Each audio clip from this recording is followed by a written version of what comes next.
Hello and welcome to Web Relates. Today we're looking at the Malicious Compliance subreddit. Our first story is by Servant Girl. I'm not barista material? Okay. Years ago, 1990s, I worked for an LGBTQ-themed coffee house in Hollywood, name redacted. There were two locations, one in Hollywood in an LGBTQ community center, and the second in West Hollywood. Both places were busy. My best friend, Sumatra, 30 female, and I, 30 female, worked at both locations, and we loved it there. We made decent money, great tips, and made friends with most of our customers. One of the owners, Macchiato, didn't like female employees. He'd hire buff guys in their 20s he'd shamelessly flirt with, and then fire if they didn't reciprocate. The deal between the owners was that T ran the Hollywood location, and Macchiato ran the one in West Hollywood. Macchiato was a guy who loved to show off. He'd spend too much on supplies, expensive food, overpriced coffee beans, and would give raises to the employees he liked, the ones he hired. He'd also give his friends free coffee and sandwiches. The Hollywood location was consistently making a profit, while the West Hollywood location bled money. Eventually, the West Hollywood location closed, and the remaining employees were integrated with the employees at the Hollywood store. Macchiato started to hang around the remaining coffee house to supervise. His business partner, T, was on a 3-month vacation in Europe when all this went down. Macchiato decided to hire his new boyfriend, Espresso, male 18, as our manager. Espresso didn't know how a coffee house worked, and Sumatra and I were instructed to train him. He refused to learn anything, preferring to stay in the office or leave for 3-hour lunches. Sumatra told me our days were numbered, and she was right. A week after Espresso was hired, he fired Sumatra for no reason, which left Espresso and myself as the only employees. 3 days later, as I was getting ready for a film festival the community center was hosting, Espresso showed up with my final paycheck and told me I was being let go. When I asked why, he said there were complaints from customers. I asked him, as manager, why he didn't bring this to my attention earlier. Note, we had an employee manual that clearly spelled out a robust correction policy. He scoffed at me and took off. I then called Macchiato and asked him why I was being let go. He gave me the same lame answer. I read him the correction policy from the employee handbook, which pissed him off. "It doesn't matter," Macchiato said. "You're being let go immediately. You're clearly not barista material." I took a look at the 2-block-long line of film festival attendees who were waiting for the coffee house to open so they could buy drinks and snacks. I asked, "Macchiato, if I'm being let go, who is going to help all the people who are lined up outside?" He said, "Oh, well, I'd appreciate it if you'd stay and finish your shift." I hung up the phone, opened the door, and told the line, "We're open, help yourselves," and then left. I had my last paycheck, which didn't include the hours from my last shift, and since I clearly wasn't barista material, I didn't need to be there. I took my paycheck to a check cashing place instead of depositing it into my bank account. That next week, I got hired for an admin position with an accounting firm.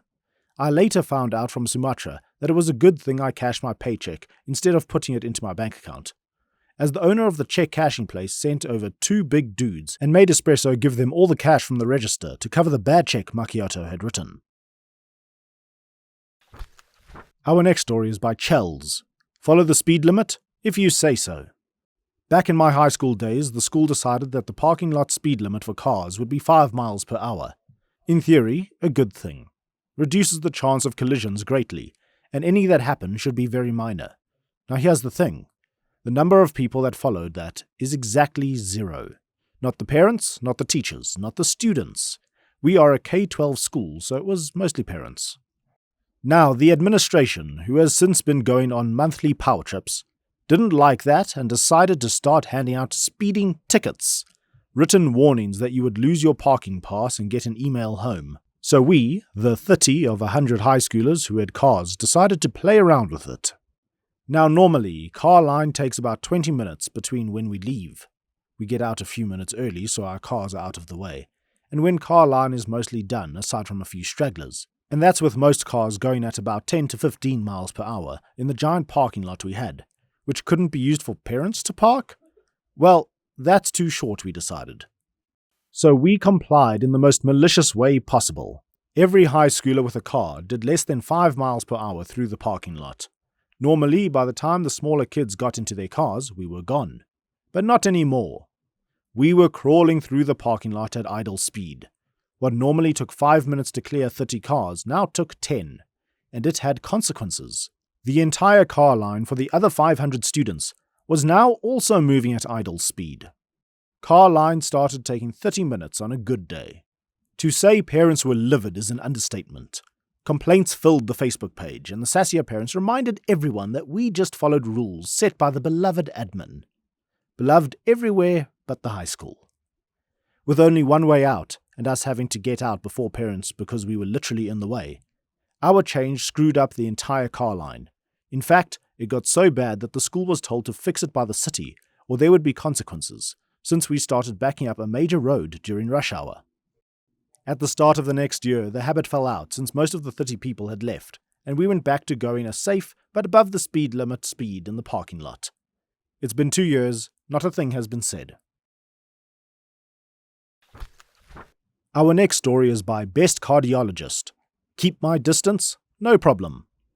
When I was in college, I worked nights as a housekeeper in the local hospital. The hospital had a cafeteria that closed at 8 p.m. and a snack bar that only closed from midnight until 1 a.m. It was always a bear to clean, and the floors were the worst part. Once a week, some guys would come in and make the most amazing omelettes. 10 times as many people came on omelette night, and I couldn't start cleaning up until they left at 12:30 a.m. This gave me only 30 minutes to clean. To help me out, one of the floor crew guys helped me stack the tables and chairs, quickly sweep up the crap on the floor with his humongous dust mop, and then he drove his riding floor cleaner, we called it the Zamboni, and floors were done in 10 minutes. He didn't have to do this, and I was grateful every time he did. 2 years later, he retired, and I got the job driving the Zamboni. I loved that job and was always ahead of schedule. Since that was the case, I decided to help out the new hire girl, who was now in charge of the snack bar cleaning. We got along great, and I really felt like I was helping out. Boy, was I wrong. I'm a large man, 6'2", and 250 pounds. I'm also a combat vet, and despite being a big teddy bear, as my wife calls me, some people are intimidated by me. I get to work one evening, and my boss calls me into the office. It's the first time in 2.5 years that he ever has. He asks me about my relationship with the new girl who cleans the snack bar. I relate how I was always grateful when my predecessor had helped me with it, so I tried to pass it along. I asked why. She had filed a complaint against me for sexual harassment. I was stunned. This lady, who was old enough to be my mother, said that I sought her out every night and forced her to talk to me for 15 minutes or more every night, and she feared for her safety. It was inconceivable to me. She never acted at all intimidated, and our conversations centered around our jobs, kids, etc. Normal work talk. My manager advised me to stay away from her and not to speak with her again. Cue malicious compliance. That night was omelette night. I usually didn't get one because I was always cleaning up after them and didn't have the time, but tonight I was famished and ordered 2. I sat there eating them with my trainer, who was a sweet old lady my grandma's age. I had, of course, bought her an omelette as well. We ate and got up just as the omelette guys were leaving. The place was a mess. On our way out, the new girl asked me when I would bring the Zamboni by to clean up the floor. I just kept walking as though she wasn't there. As I did, my trainer told her, "Oh, he's not allowed to do that for you anymore." New girl said, "But it's his job."